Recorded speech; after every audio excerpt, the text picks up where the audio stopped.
On veut des enfants respectueux. Alors commençons par l'être nous-mêmes.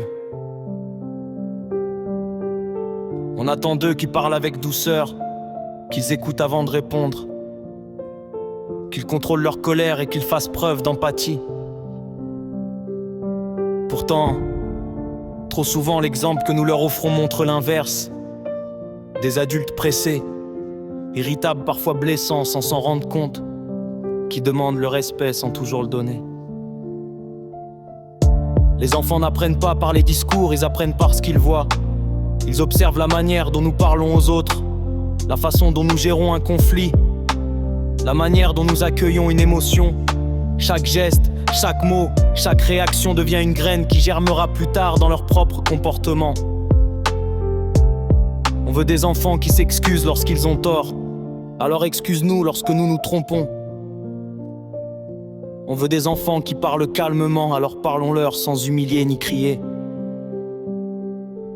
On veut qu'ils reconnaissent la valeur des autres, alors reconnaissons la leur, car un enfant qui se sent respecté devient plus enclin à respecter à son tour. Être un adulte ne signifie pas être parfait, cela signifie être conscient de l'impact de nos actes et avoir le courage de se remettre en question.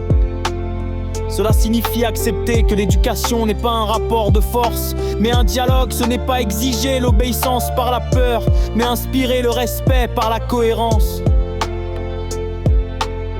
Pour former des enfants responsables, commençons par être des adultes responsables. Pour cultiver la patience chez eux, semons la patience en nous.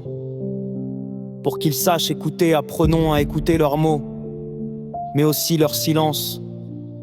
L'enfant n'est pas un vase à remplir, mais une personne à accompagner. Le respect ne se transmet pas par obligation, il se transmet par contagion. Que nos attitudes soient des modèles, que nos paroles soient des guides, que nos gestes soient des ponts, parce que les enfants deviennent ce qu'ils voient, non ce qu'on leur impose. Si nous rêvons d'un monde où les enfants grandissent dans la bienveillance, alors que cette bienveillance commence entre nos mains, dans nos voix, dans nos regards. Être respectueux, c'est leur offrir la plus belle leçon de vie, celle qu'ils n'oublieront jamais.